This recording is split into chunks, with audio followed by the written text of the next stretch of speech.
ٹھیک ہے ٹھیک ہے۔ اعوذ باللہ من الشیطان الرجیم، بسم اللہ الرحمن الرحیم۔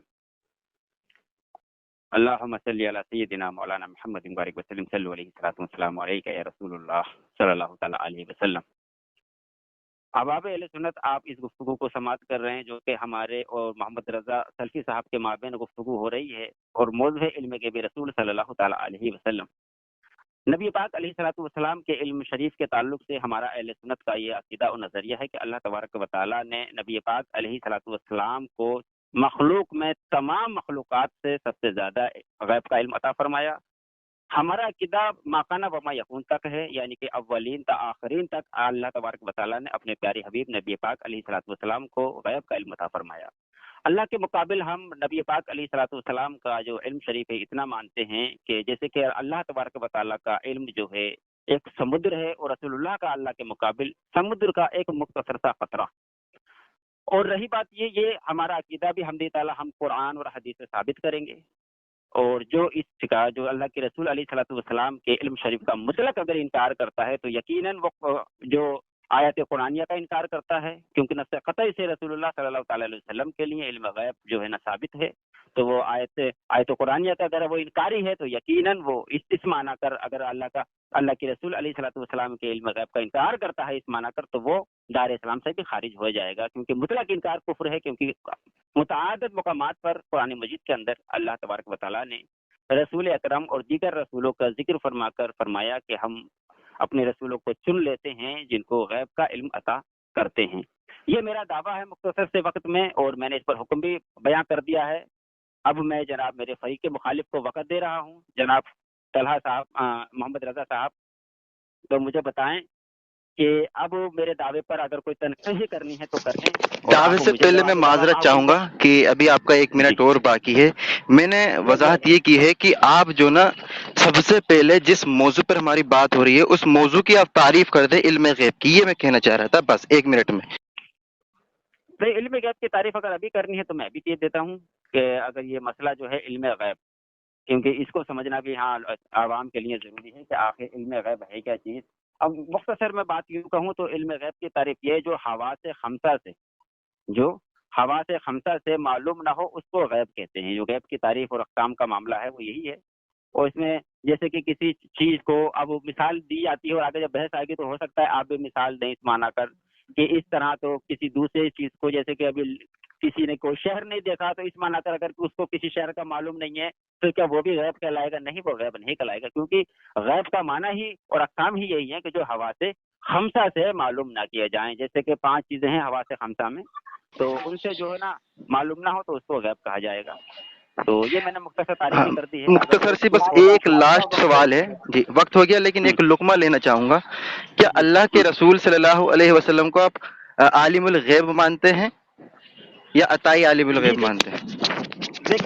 دیکھیں رضا صاحب، لفظ عالم الغیب کا اطلاق ہمارے نزدیک درست نہیں ہے۔ فتاوی رضویہ شریف سے آپ کہیے گا تو میں حوالہ دے دوں گا، لیکن اس معنی کر اگر بعض کہتے بھی ہیں عالم الغیب تو وہ اس کی وضاحت دیں گے، حالانکہ عطائی عالم الغیب کا اطلاق کرنا ہمارے نزدیک خود اعلیٰ حضرت نے میں نے بتایا کہ وہ درست نہیں کہتے کہ لفظ عالم الغیب کا اطلاق رسول اللہ پر غیر خدا پر نہیں کیا جا سکتا۔ ٹھیک ہے، میرا وقت شروع ہو گیا تھا صاحب؟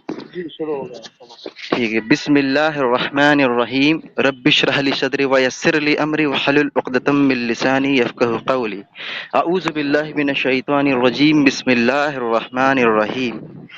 سامعین کرام، ہمارے فریق مخالف رفایت علی صاحب رضوی صاحب نے اپنا دعویٰ مکمل پیش کیا ہے۔ اس دعوے میں انہوں نے 3 چیز بیان کی ہیں۔ سب سے پہلی چیز کہ اللہ کے رسول صلی اللہ علیہ وسلم کو اللہ تبارک و تعالیٰ نے علم غیب عطا کیا، یہ نص قطعی سے ثابت ہے، قطعی الدلالہ قطعی الثبوت۔ جو اس کا انکار کرتا ہے فہو کافر، تو وہ کافر ہے۔ دوسرا ان کا کہنا ہے کہ اللہ کے رسول صلی اللہ علیہ وسلم کے لیے لفظ عالم الغیب کا اطلاق کرنا یہ غیر مخلوق کے لیے جائز نہیں ہے۔ تیسرا انہوں نے یہ کہا ہے کہ علم غیب کی تعریف یہ ہے کہ جو حواس خمسہ کے بغیر جان لیا جائے اس کو علم غیب کہتے ہیں۔ میں تینوں ان کے دعوے کی تنقید کروں گا۔ سب سے پہلا انہوں نے جو دعویٰ کیا ہے کہ اللہ کے رسول کو عطائی علم غیب ہے، جو اس کا انکار کرتا ہے وہ کافر ہے۔ نص قطعی سے قرآن سے اس کی دلیل دے، لفظ علم غیب آپ صلی اللہ علیہ وسلم کو عطائی ہے، کیونکہ قطعی الدلالہ میں کوئی تعویل، تخصیص، قیاس کچھ نہیں چلتا۔ دوسرا انہوں نے کہا ہے کہ اللہ کے رسول صلی اللہ علیہ وسلم کا جو علم غیب ہے وہ حواس خمسہ ہے، حواس خمسہ کے بغیر جان لیا ہے، اس کو ایک علم غیب کہتے ہیں۔ میں ان سے یہ مطالبہ کروں گا کہ اللہ کے رسول صلی اللہ علیہ وسلم کو جو علم حاصل ہوا ہے اللہ کی عطا سے، ان کا دعویٰ ہے نا اللہ کی عطا سے، تو اللہ کی عطا سے وہ جو علم ان کے پاس اللہ کے رسول کے پاس آیا ہے وہ حواس خمسہ سے باہر ہے یا حواس خمسہ میں شمار کیا جائے گا؟ اگر وہ حواس خمسہ سے باہر ہے تو وہ علم غیب ہوگا، حواس خمسہ کے اندر ہے بقول ان کے وہ علم غیب نہیں ہوگا، کیونکہ انہوں نے کہا ہے کہ علم غیب کہتے ہی اس کو ہیں جو حواس خمسہ کے بغیر جان لیا جائے، لیکن انہوں نے ساتھ میں کہا اللہ کے رسول کا عطائی علم غیب ہم مانتے ہیں، تو وہ حواس خمسہ سے باہر ہے یا اندر ہے، اس کی یہ مجھ کو وضاحت کریں گے۔ تیسرا انہوں نے کہا عالم الغیب، یہ اللہ کے رسول کے لیے ہم اطلاق نہیں کرتے۔ میں کہتا ہوں کہ ایک مسجد کا امام ہے، اس کا ہم کہیں گے امام المسجد، ایک قاری ہے اس کو ہم کہیں گے قاری المسجد، ایک عالم ہے اب اس کو کہیں گے عالم۔ اب اتھارٹی انہوں نے رسول اللہ کو علم غیب کی عطائی دی ہے، تو عطائی علم غیب کو ہم یہ نہیں کہہ سکتے کہ اللہ کے رسول عالم الغیب عطائی ہیں۔ انہوں نے کہا نہیں، غیر مخلوق کے لیے عالم الغیب کا اطلاق کرنا یہ درست نہیں ہے۔ تو کیوں درست نہیں ہے؟ عربی لوگ اس کو کیسے کہیں گے کہ اللہ کے رسول عالم الغیب عطائی ہیں؟ تو اس کے لیے عالم الغیب کا لفظ استعمال کرنا ہی پڑے گا نا، معرف باللام کے بغیر تو آپ جا ہی نہیں سکتے۔ میرا ٹائم ہو گیا کیا شیخ؟ ابھی ہے 20 ہاں 20 سیکنڈ۔ 20 سیکنڈ۔ وضاحت جو میں نے تینوں تنقید کی ہے کہ حواس خمسہ کے بغیر جان لیا جائے، تو رسول اللہ کا علم جو تھا وہ حواس خمسہ کے بغیر تھا، اس کو یہ ثابت وضاحت کریں۔ دوسرا یہ کہ عالم الغیب کا اطلاق کیسے نہیں کیا جائے گا، حالانکہ عربی کیسے اس کو عالم الغیب کا اطلاق نہیں کریں گے۔ تیسرا جو انہوں نے کہا ہے کہ قطعی الدلالہ سے ثابت ہے عطائی علم غیب، تو قطعی الدلالہ کیسے ثابت ہے اس کی وضاحت کریں جی۔ آپ کے وقت ہو گیا۔ نحمدہ ونصلی ونسلم علی رسولہ الکریم، اما بعد۔ معزز سامعین اکرام، میرے فریق مخالف نے کہا کہ پہلی بات تو علم غیب رسول علیہ الصلوۃ والسلام کے ہم جو عطائی قائل ہیں، انہوں نے کہا کہ اس کی دلیل دیں، اور کہا کہ اس کا یہ حوالہ دیں کہ وہ اللہ نے جو رسول اکرم علیہ الصلوۃ والسلام کو جو غیب کا علم عطا فرمایا وہ حواس خمسہ کے باہر ہے یا اندر ہے۔ اور میں نے جو تعریف کی ہے بحمدہ تعالیٰ، میں اس تعریف کے تحت ہی بات کروں گا۔ اب رہی بات، انہوں نے ایک سوال یہ کیا، لفظ عالم الغیب کا اطلاق کیوں نہیں کیا جا سکتا؟ پہلی بات تو یہ کہ میں اس پر ایک دلیل دیتا ہوں، جناب میرے فریق مخالف محترم رضا صاحب، ذرا پرسنل میں آپ کو میں حوالہ دے رہا ہوں، اس کو آپ باغور مطالعہ کر لیں۔ ذرا نیٹ میرا شلو ہو رہا ہے، یہ ایک سیکنڈ۔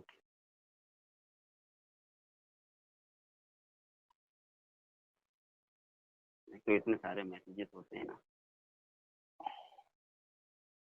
نہیں آپ اس کی وضاحت کر دیں، انشاءاللہ آ جائے گی دلیل۔ وضاحت کرتے رہے شیخ، وقت ضائع ہو رہا ہے۔ نہیں ساتھ ہی ساتھ دلیل بھی چلی جائیں تو پھر دلیل بھی ہمیں بھیجتے رہنا نہیں آپ وضاحت کر دیں انشاءاللہ۔ وضاحت کر دیں، کوئی مسئلہ نہیں۔ جی وضاحت میں دلیل سے ہی کروں گا انشاءاللہ، ٹینشن کی بات نہیں ہے، کوئی مسئلہ نہیں ہے۔ وقت کٹ دے کہ جب گفتگو ہوتی ہے تو وقت تو جاتا ہی ہے۔ ہاں ٹھیک ہے، میں وہ آپ کا 1 منٹ ہی شمار کیا ہوں، جب تک آپ تلاش رہیں گے اس کو وقت میں نہیں شمار کروں گا۔ نہیں آپ کا بھی اگر رضا صاحب کا بھی وقت آئے تو وہ بھی آپ کو وقت کو نہ گننا، اس کو بھی آپ کوئی بات نہیں، مائنس رکھنا اس کے لیے۔ رضا صاحب یہ پرسن میں نے آپ کو ایک تفسیر بھیجی ہے، یہ داؤد راز صاحب کی تفسیر ہے، جو سعودی عرب سے جو شائع ہوتی ہے اور جو حاجیوں کو فری تقسیم کی جاتی ہے۔ اب اس میں ایک آیت کی تحت لکھتے ہیں وما کان اللہ لیطلعکم علی الغیب ولکن اللہ یجتبی من رسول۔ اس کا ترجمہ کرتے ہیں، کہتے ہیں اور نہ اللہ تعالیٰ ایسا ہے کہ تمہیں غیب سے آگاہ کر دے، بلکہ اللہ تعالیٰ نے اپنے رسولوں میں سے جس کا چاہے انتخاب کر لیتا ہے۔ اب اس کی تفسیر کرتے ہوئے لکھتے ہیں داؤد راز صاحب کہ اللہ تعالیٰ اپنے رسولوں میں سے جن کو چاہتا ہے غیب کا علم عطا فرماتا ہے۔ آگے کہتے ہیں غیب کا علم ہم صرف اپنے رسولوں کو ہی عطا کرتے ہیں، کیونکہ یہ ان کی منصبی ضرورت ہے، اور وحی الہی اور امور غیبیہ کے ذریعہ ہی سے وہ لوگوں کو اللہ تعالیٰ کی طرف بلاتے ہیں اور اپنے کو اللہ کا رسول ثابت کرتے ہیں. اس مضمون کو اور سرے مقام پر اس طرح بیان کیا گیا ہے. ابھی آگے ایک اور آیت کوٹ کرتے ہیں اس میں، عالم الغیب فلا یظہر علی غیبہ احدا الا من ارتضی من رسول. ابھی ایک اور آیت کوٹ کرتے ہیں یہاں پر سورہ جن کی، پھر کہتے ہیں کہ عالم الغیب، غور کیجیے گا، عالم الغیب اللہ تعالیٰ ہے اور وہ اپنے غیب سے پسندیدہ رسولوں کو ہی خبردار کرتا ہے. ظاہر بات ہے کہ یہ امور غیبیہ وہی ہوتے ہیں جن کا تعلق منصب و فرائض و رسالت کی ادائیگی سے ہوتا ہے. آگے کہتے ہیں نہ کہ ماکانہ وما یکون، جو کچھ ہو چکا اور آئندہ قیامت تک جو ہونے والا ہے. اچھا کا علم، جیسا کہ بعض اہل باطل اس طرح کا علم غیب انبیاء علیہ السلام کے لیے اور جو اپنے ائمہ معصومین کے، یعنی کہ معصومین جو عقیدہ رکھتے ہیں ائمہ کے لیے، جیسے کہ شیعہ رافضی، یہ ان کی بات آگے کر رہے ہیں. کل ملا کے مسئلہ یہ ہے، سورہ آل عمران کی جو تفسیر انہوں نے بیان کی ہے، بالکل ہمارا عقیدہ بیان کر دیا ہے. ہمارا یہی عقیدہ ہے، اللہ تبارک و تعالیٰ نے رسول اکرم علیہ الصلوۃ والسلام کو غیب کا علم عطا فرمایا ہے. یہ میں نے دلیل دے دی ہے اس کی. اب رہی بات حواس خمسہ سے باہر ہے کہ نہیں ہے، اب اس پر میں ایک آیت کوٹ کرنے لگا ہوں. جناب آپ کا محمد وقت ہو رضا گیا، صاحب. آپ کا وقت ہو گیا. ٹھیک ہے الحمد للہ رب العالمین. معزز سامعین کرام، میں نے ان سے دلیل کا مطالبہ اس چیز پر نہیں کیا تھا. دلیل کا مطالبہ میں نے قطعی الدلالہ قطعی الثبوت سے کیا تھا کہ آپ صلی اللہ علیہ وسلم عالم عطائی غیب جانتے ہیں، اس کو یہ قائل ہیں. ساتھ میں انہوں نے ما کانا وما یکن بھی کہا تھا کہ ہم اس کو مانتے ہیں، ما کانا ما یکن. اب ان سے سوال جو میں نے دوسرا کیا تھا کہ اللہ کے رسول صلی اللہ علیہ وسلم کو جو علم غیب ہے وہ حواس خمسہ کے اندر ہے، حواس خمسہ کے باہر ہے. تو انہوں نے امام داؤد راز کا ایک حوالہ دیا. داؤد راز، حالانکہ اہل حدیث جماعت اس کو پہلے ہی خارج کر چکی ہے. خیر میں وہاں پر نہیں جاتا، اختلافی موضوع ہے. میں صرف یہ کہتا ہوں کہ آپ ابھی مدعی ہیں، مدعی پہ سب سے پہلے قرآن اور حدیث کا پیش کرنا لازم ہوتا ہے. ابھی آپ تفسیر پہ کہاں جا رہے ہیں جناب؟ تفسیر سے نہیں ثابت کریں گے، کیونکہ آپ نے کہا ہے نص قطعی سے ثابت ہے. تو نص قطعی میں تفسیر نہیں چلتی، نص قطعی میں قطعی الدلالہ قطعی الثبوت قرآن پیش کیا جاتا ہے. سوال پھر وہی ہے میرا کہ اللہ کے رسول عطائی علم غیب کو جانتے ہیں، اللہ تعالیٰ نے اس کو عطا کیا ہے، اس کا انکار کرنے والا کافر ہے. قرآن کی ایک صریح آیت آپ پیش کریں اپنے دعوے پر.